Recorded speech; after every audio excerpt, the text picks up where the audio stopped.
Howdy folks, welcome back to World of Tanks with the Mighty Jingles. Today it is once again time for a tank review. We're going to be looking at the Chinese Tier 8 heavy tank, the 110. The review will follow the usual format. We'll take a look at it in the garage first, have a look at the stats, see what kind of grind it's going to be to get this thing fully upgraded, and then we'll jump straight into the battles. If you don't want to waste time listening to me talking about the tank and you just want to get straight to the violent bits, then link in the video description, and also if you have annotations enabled, click the link that's popping up on screen right now and that will jump straight to the violent parts of the video. As for everybody else, let's take a look at this tank. The thing that you have to bear in mind when you're looking at the Chinese heavy tanks in World of Tanks is that most of them never actually existed, with the exception of the IS-2, small numbers of which were exported to China from the Soviet Union after the Second World War, and some of which actually saw combat service during the Korean War. But with the exception of the IS-2, none of the Chinese heavy tanks existed beyond the prototype stage. And the reason for that is actually pretty straightforward. Beginning 10 years before the start of the Second World War, and all the way throughout the Second World War, China was being systematically wrecked by Japan. And then when the Second World War ended, and the Chinese Civil War kicked off, the situation didn't get any better. And it took a long time after the end of the Chinese Civil War, when the Communists came to power, for China to be able to actually re-establish any kind of heavy manufacturing industry of the kind that was needed to support domestic tank production. And by the time China was actually in a position to start building its own tanks, nobody was building or designing heavy tanks anymore. They'd fallen out of favour. Main battle tanks ruled the battlefield now. Tanks like the Type 59, tanks like the T-54 and the Centurion. Main battle tanks had guns every bit as good as the guns you could get on a heavy tank, but they were faster, they were more manoeuvrable, they were cheaper to build. You just got more bang for your buck out of a main battle tank. And so the whole idea of Chinese heavy tank production never went beyond the blueprint or prototype stage. Now, you could be forgiven at first glance looking at the 110 for thinking that it was nothing more than a straightforward Chinese copy of the IS-3. You'd actually be wrong. The 110 was actually developed from Russian design work into upgrading and extending the life of the IS-2. Now, this work never went anywhere in Russia because the IS-3 came along, and while relations were still good between the Soviet Union and China, the Soviet engineers passed all of that design work onto China as a sort of, here you go, get started on building your own, here's some work that we've done, because China already had the IS-2, and the Soviet engineers thought that they could make something of this development work by upgrading their IS-2 into what we now know in World of Tanks as the 110. So that's the background of the tank. What's it actually like in World of Tanks?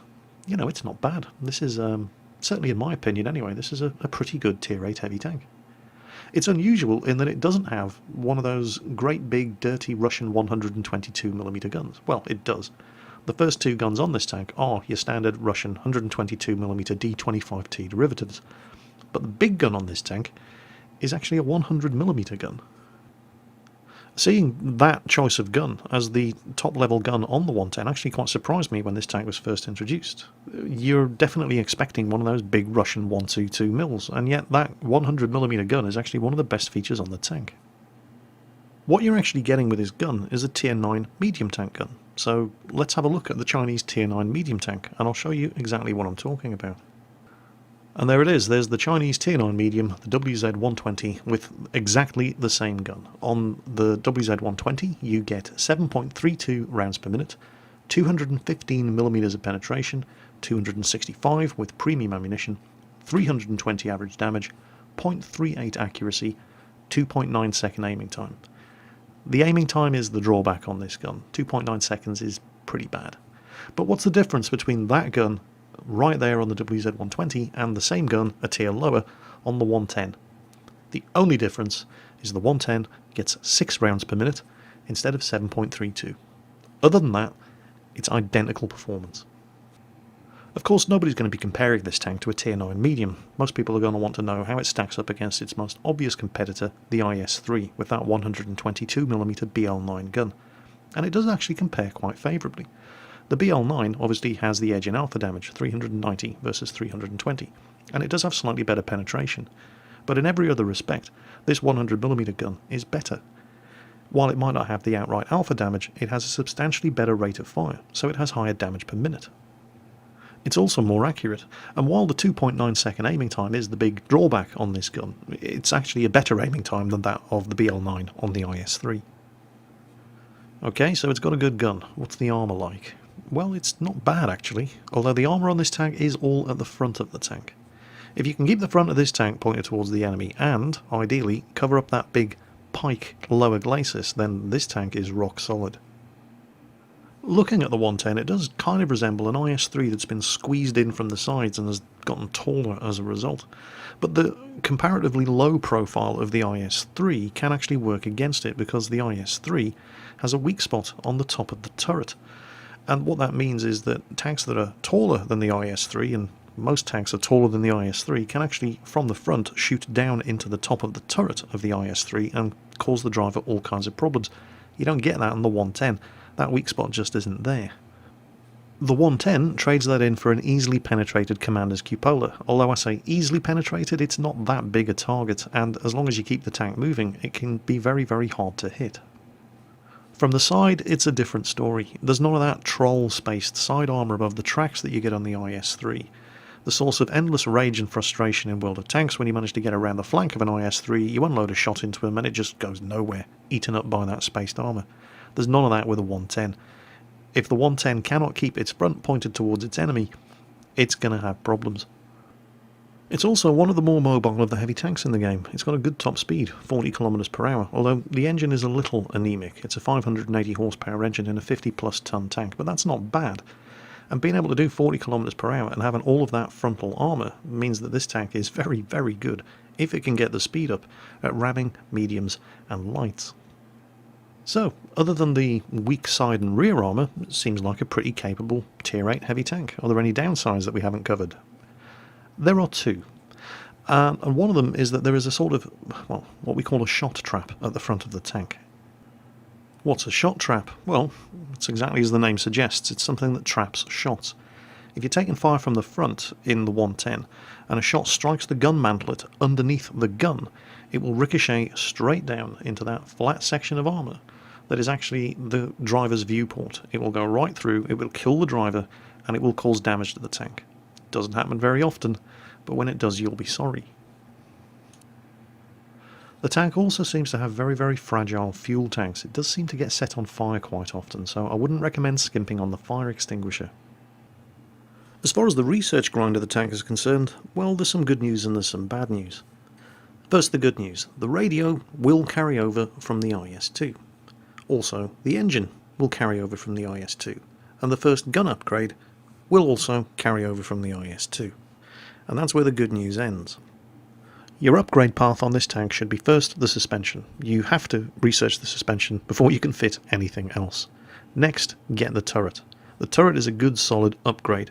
It not only gives you much, much better armour, it also gives the tank more health, and it boosts the view range by 30 metres. And then the real grind begins, because you now have to grind out 59,000 experience to unlock the 100mm gun, and you have to do it using this. And this tank fights tier 10s. Yep, it's that 122mm D25T again, Chinese flavoured this time, with the 175mm of penetration, horrendous accuracy, and an aiming time that's measured in days rather than seconds. There is a bright side, of course, at least you're using the Chinese flavour of this gun, that gives you the option of using high explosive anti-tank premium ammunition with 250mm of penetration, as opposed to the original Russian flavour of this gun, which IS-3 drivers have to do, that has premium APCR ammunition that only has 217mm of penetration. So, there's that. So, that's the 110 explained, and in under 9.5 minutes as well. These garage reviews are just getting faster and faster. Okay, let's take this thing out for a spin. First replay, as usual, it's me noobing it up again, and then I'll show you a couple of other replays of people who actually know what they're doing. It's a tier 8 maximum game on highway, so first thing you do, have a look at the enemy team list. What do they have? Well, we seem to have more of the tier 8 heavies. They've got 2 tier 8 heavies, an IS-3 and a T-34, but we've got 4 tier 8 heavies, so we should have the upper hand going into the town, which is the usual stomping ground of heavy tanks here on the highway map. Now, as far as the top speed of this tank is concerned, That 40 kilometers per hour is, well, it's not a speed limit the way it is on certain other tanks. I can do 44 kilometers per hour going down this hill. Imagine the ramming potential of this tank. It's 50 plus tons travelling at over 40 kilometers per hour with all of that frontal armour and that big wicked looking pike nose. This thing is going to wreck lights and mediums if it hits travelling at any kind of speed. Now, for tanks spawning on this side of the map, this used to be the most dangerous part of the game when you were on highway, but several patches back they did remodel the map to give the tanks that start on my end of the map a much more even chance of actually being able to win by extending the amount of concealment and cover and the terrain features that enabled you to actually get into the town without being on half health by the time you got there from tank destroyers and sniping heavies sitting up at the entrance to the town from the other team's spawn. We do of course have a VK2801 right up front. Who thinks he's going to be the first one to die? Come on, place your bets. What are you doing there in a light tank? I mean, seriously. Now, there's a Jagdpanther 2 up there. And I really don't want to get shot on the side by him, so I'm trying to get across this gap before it's too late. Oh, there goes the VK2801. Who saw that one coming? Anyway, can I get shots? Yeah, I think I can.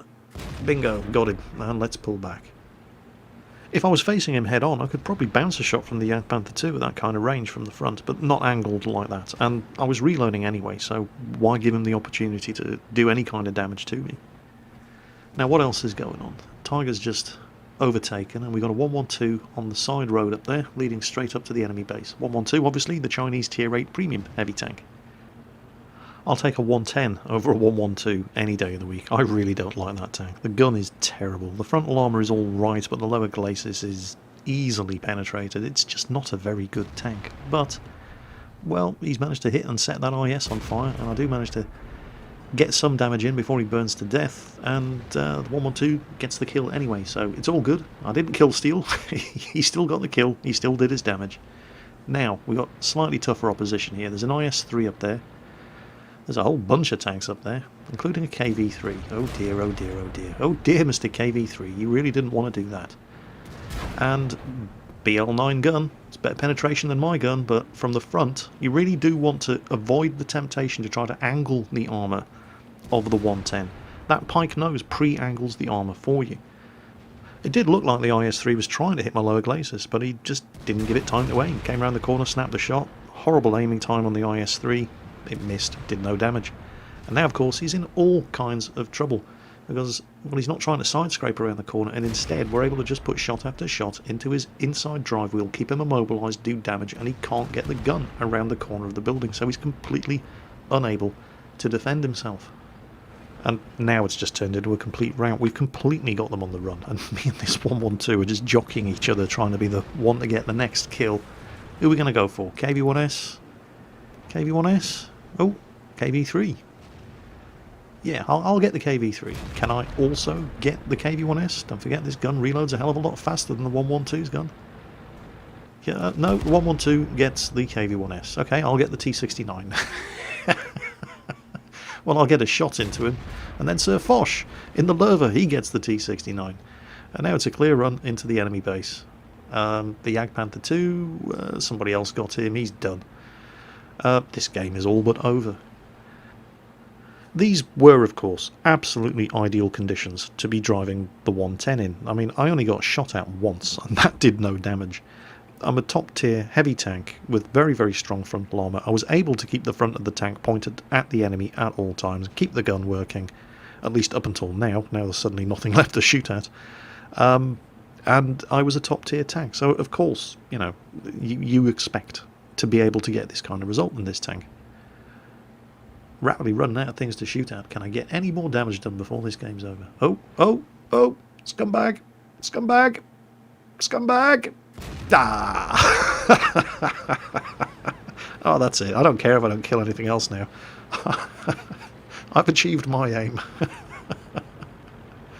One of those games where the team just steamrolled the opposition. Nobody on the enemy team did more than 1,000 damage, and everybody on our team did some damage, aside from the very unfortunate T150 and the VK2801 driver who thought he was in a VK4502 and was the first to die. I actually came second on damage done here, 62 points behind the 112 who came first, thanks to a very unfortunate IS that he managed to set on fire right at the beginning of the game. But I can tell you're not convinced, and I haven't really given you much reason to be convinced. I mean, obviously I was going to be able to do well with that kind of matchmaking and that kind of map in the previous replay. So here to change your mind is Mr. Storms. He's driving the 110 on El Haluf, and while it is still a tier 8 maximum match and there is no artillery this time, there's a lot of tier 8s on the enemy team. There's a lot of tier 8 heavies on the enemy team. And he is pretty much going to fight all of them. So in the interest of keeping things moving swiftly along, we're going to skip ahead to the part where he first comes under fire from, well, half of the enemy team. And here it comes. Now he's going to get spotted as he breaks cover through this gap, but nobody's going to be able to get a shot off at him. That top speed does come in handy. T69 up in front, IS-3 over to the right, laying up in cover and putting some mostly ineffective fire into all of these enemy heavies. He's got the platoon of IS-6s, he's got both the IS-3s, the T-29s there, he's got a couple of tier 6 heavies, the KV-85, the T-150, the Tiger 2's back there somewhere as well. In fact, the only tier 8 heavy that isn't up here is the AMX-5100. Now, pay attention to the first penetrating shot that hits Mr. Storms' tank. It's one of the IS-6s that fires it, and he uses regular credit armor-piercing ammunition with 175mm of penetration, and there it is. There. Hit the cupola. What makes this all the more amusing is that is the first and only shot that any of these guys fire at his weak spots. They can't hit his lower glacis because he's around a corner and there's a rock in the way, and because of the way he's angled the tank, he's able to keep the front pointed at them anyway. You don't want to be angling the front. I mean, I said because of the way he's angling the tank. Because of the way he's not angling the tank, he's given them all kinds of problems anyway. So he's only really showing the turret front. And in that kind of situation, well, if he was in an IS-3, they could put shots into the turret top weak spot. But he's not in an IS-3, so they have to aim for his cupolas. And they don't. One of those IS-6s, the one right in this corner, is at least side-scraping around the corner, trying to make the most of his armour. Of course, all he's doing there is getting in the way of the tanks behind him, and the IS-6 does have strong armour, but when you're side-scraping like that, you're exposing a major weakness. One of those right there, you see where he keeps shooting him, over and over and over. If you side-scrape around a corner in an IS-6, that section of armour on the cheek, if you like, of the upper glacis becomes flat, and especially at point-blank range where you're shooting down into it, it offers almost no armour protection. And that's exactly where Storms is shooting these guys, over and over and over. And because he's using the 100mm gun, which has a significantly faster rate of fire than, for example, well, the 122mm gun that all of those IS-6s are using, or the BL9 122mm gun on the IS-3, he is able to put a shot into them each and every time they come around this corner. To be completely fair to those IS-6 drivers, one of them is at least making an effort at trying to hit the commander's and machine gun hatch on the top of this tank, but Storms keeps the tank moving, so he's not making it easy for him, and every time that guy tries to side-scrape around the corner, Storms keeps hitting him in exactly the same spot, and it's penetrating almost with every shot he fires. Because when you side-scrape around a corner in an IS-6 like that, the inside of the cheek of the upper glacis armour becomes flat, and you lose most of the sloping, and so it's easy for him to penetrate with this 217mm of regular credit armour piercing ammunition. Storms has got some APCR, he hasn't needed to use any of it yet. And before too long, these guys in the IS-6s are going to start getting upset, and so they're going to start loading the gold ammunition. And they don't need to. They've already managed to penetrate his tank firing regular 122mm ammunition from the IS-6's main gun, and it only has 175mm of penetration because they hit him in a weak spot. Here they come, they've loaded the gold, bang, there it is, bang, there it is. Now they were able to penetrate him because he has angled the tank, so instead he just straightens it out, and now even the APCR just starts bouncing, because they're not aiming for those weak spots. They're just loading the gold and trying to derp their way through the front of his armour, and all of the armour on this tank is at the front. And so Storms has basically managed to hold these guys, almost all of the tier 8 heavy tanks in the enemy team. He's managed to hold them all off, with some assistance from his team, for so long that the rest of his team have managed to work their way around them. Now he's got them caught in a crossfire, so he's just going to finally brave the corner, finish off the last IS-6. And that guy's jimmies have just been severely rustled. He's going to have a few words to say in chat about how he feels about that. We'll just stop to kill the T-37. There we go. 110 OP. Well, every tank in the game's overpowered if all you're going to do is just blast away at its strongest armour, you cack-handed fail monkey. I'm afraid brute force ignorance and gold ammunition will only carry you so far. You actually have to know where to shoot, and those guys didn't. Wait until you see where all their shots went. I'll show you in a moment. First of all, he's got more tanks to kill. Game's not over yet, and yeah, it's only a T-150. It's not much of a threat. What guns are he using? It looks like he's got the 107mm. It's not a terrible gun. And this isn't a great position because he's got to come up over this rise, and he doesn't really want to be exposing the side cheek of the pike armour. Well, although at that angle it's not going to penetrate, but the T-150 could conceivably hit his lower glacis from there. And it's not so much the T-150, it's the other tanks that the T-150 is spotting for. There's the IS-3, for example. T-150's had enough.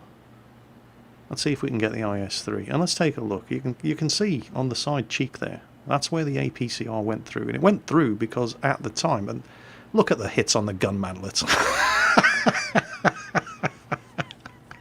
Who fires at the gun mantlet? I mean, seriously. Whoa, straighten the armour out, good stuff.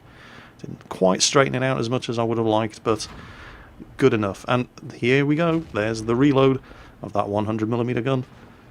Far, far better than the reload on the IS-3. The T-150's done, there's just the IS-3 left. There's no reason to go out round the corner, you just have to wait for the T-69 to come up behind him, and bingo, there you go. Let's not take the risk. The BL-9 is a good gun, and it does have better penetration, not by much, but it does have better penetration than this 100mm. The IS-3, it's not the kind of tank you want to underestimate. So, you know, if you're in the kind of position where the IS-3 can potentially one-shot kill you, it's always better to let somebody else get the kill than to take the risk. What have they got left? A Tiger and, oh, the AMX 5100. So, well, the Tiger was last seen defending the switchback road due east of the enemy base. And the AMX 5100 is obviously capping. I'll bet Mr. Storms is very glad of that 40km/h top speed now. It's another area where the 110 just has that slight edge over the IS-3. Not that the IS-3 is a bad tank, absolutely not, but I genuinely feel that the 110 is better. Not by much, but when you're better than a very good tank, that's certainly nothing to be ashamed of. Where's this 5100? AMX M4 struggling. Wonder if he's taken engine damage. The AMX M4 isn't a slow tank either. But you can see where the lack of power in the engine. I mean, this is not a slow tank by any stretch of the imagination, but it does weigh over 50 tons. And it does only have a 580 horsepower engine. The T-69's moved up. He hasn't spotted the guy yet. AMX, there he is. Go on, T-69. Good boy. Well done. Now there's just the Tiger. Now, one of the guys on the enemy team was saying that the Tiger was a bot, and his last reported position is all the way down there east of the enemy base. And they're saying that they should report him, and they're actually now telling us exactly where he is, which is a bit unfortunate. But they're convinced he's just botting it. So is that Tiger in the same position? Has he not moved from that edge of the map the entire game? Let's find out. It doesn't necessarily mean he is a bot. He could just be absolutely terrible. Stranger things have happened in World of Tanks, but let's find out, shall we? Now, if he is up there, Frontal armour of the 110 is great, unless somebody's shooting down at you, in which case it's not. Yeah, there he is. Well, he's moving. Managed to hit him once. T-69's unloading into him. He seems to be aiming at the T-69. Second shot, yeah, no problem. He's killed the T-69. Tiger does have a very good rate of fire, but yeah, not good enough. So, let's take a look at the results. Won't come as a great surprise to anybody to see that he got a steel wall in that one, as well as the high caliber. Not too shabby at all. Over 12,000 WN8 rating from that match. Did well over 6,000 damage, but how much damage did he bounce? Well, potential damage received, 6,680. Got hit 24 times, mostly by 122mm guns, only 6 penetrations. Actually, only 3 of them penetrated. 3 of those hits just blew his tracks off, and 1 from splash damage. Presumably that was the Su-152, lofting a shell in his direction with its 152mm howitzer. So, yeah, this is a pretty strong tank. And yet, I can tell some of you still aren't convinced. I can practically hear your keyboards going from here. Oh, Jingles, that wasn't impressive at all. Both of those games you were top tier, and in the second one there wasn't even any artillery. I'd like to see how somebody does in the 110 in a tier 10 match without a fully researched and upgraded tank, with the 122mm gun, with 175mm of penetration, and no gold ammunition. Alright, challenge accepted. There you go. How do you like them apples? I don't want you lot complaining that I don't give you what you ask for. There it is. That is pretty brutal matchmaking for a guy in a... Well, it's not a stock tier 8 heavy tank, because you're never going to drive a stock 110. You're always going to have the radio, the engine, and at least one of the guns carried over from the IS-2. But that's not much of a gun. This is Iron Blood. And look at what he's having to go through for your entertainment. So, let's just have a look. What's he got? There's an E100, an IS-7, a T-57 heavy, a 121, a Batchat, and 2 tier 10 artillery. And his gun has 175mm of penetration. Hoorah! Don't expect any kind of serious commentary in this replay, by the way. This one is purely for the shits and giggles. But it was a hell of an entertaining game to watch. Get a load of this. So, what have we got up front? Let's have a look. Both of the T-54s, the 121, the RU-251, who is just sitting in that bush. Oh, and he's taking a hit. But, oh, wow. He's taking another hit. Oh, wow. No damage. Hang on. What's going on? They've both hit his tracks. And somebody just bounced off him again. And, oh, there's the Batchat. And he's hit him as well. Well, okay, so... You know, if you have to be shooting at anything with a gun that has 175mm of penetration, you want it to be an RU-251 or a Batchat. There's actually a T-29 on the enemy team, by the way. He's actually a very, very good player, but he's going to need to be in a T-29 going into the city against tier 10 heavy tanks. And he's just nailed himself a T-54. What the hell is going on here? The enemy team didn't realise they were playing World of Tanks. They thought they were playing who can throw away their tier 9 and 10 medium tanks the fastest, and the T-54 won that one. Look at this guy in the 121. This guy's a unicorn player. He was on top of the hill. He chose to come down here in the middle of 3 enemy tanks. But he probably looked at the map and looked at what was left on his team and thought, screw it, we're done, I'm out of here. I'll just kill this Object 432 and get into the next game as quickly as possible. But he could have done more. He could have fallen back where he didn't have to worry about the lousy gun depression on his tank, where he could get shots into the lower glacis of tanks like Ironblood's 110 as he comes over the ridge and gets supporting fire from the T-30 who just bounced a shot off his gun mantlet, or the T-34 who just missed completely. But then again, they're about to be outflanked and surrounded, and there's the Batchat coming up behind them. The tier 9 medium on the other flank, yeah, they're done. Maybe that wasn't such a bad decision from the 121 after all. At least he doesn't have to put up with this for any longer. Oh, T30, T30, no, too slow. T34 is, of course, aiming straight at Iron Blood because he just wants to guarantee getting some damage done before he meets his inevitable fate. Look at this. It's like feeding time at the zoo. He was never going to get another shot off. Did I say T30? I meant T34. Or whatever. You know what I mean. Well, anyway, that's pretty much it for Iron Blood's contribution to this game. There's 3 enemy tanks left, but they're all in the town, and pretty soon there's going to be 2 enemy tanks, and then 1 enemy tank, and then no enemy tanks. But 2,600 damage in a 110 with a 122mm gun is not bad in the tier 10 game. It's certainly nothing to be ashamed of. Well, amusing though that was, but once all the smoke has settled, second class mastery badge? What the hell? Wargaming, what's going on? Iron Blood, I think you should be writing a very sternly worded letter of complaint to Wargaming and demanding at the very least a first class mastery badge out of that game. I feel that you have been cheated. Well, steady on there, Jingles. Cool your jets. I mean, yeah, it was amusing and it wasn't bad, but it was still only 2,600 damage. Yeah, well, it's better than anybody else in that match managed to do. Look at that. Tier 8 heavy tank with a 122mm gun, which only has 175mm of penetration, and he did more damage than anybody else on both teams. Yeah, I like this tank.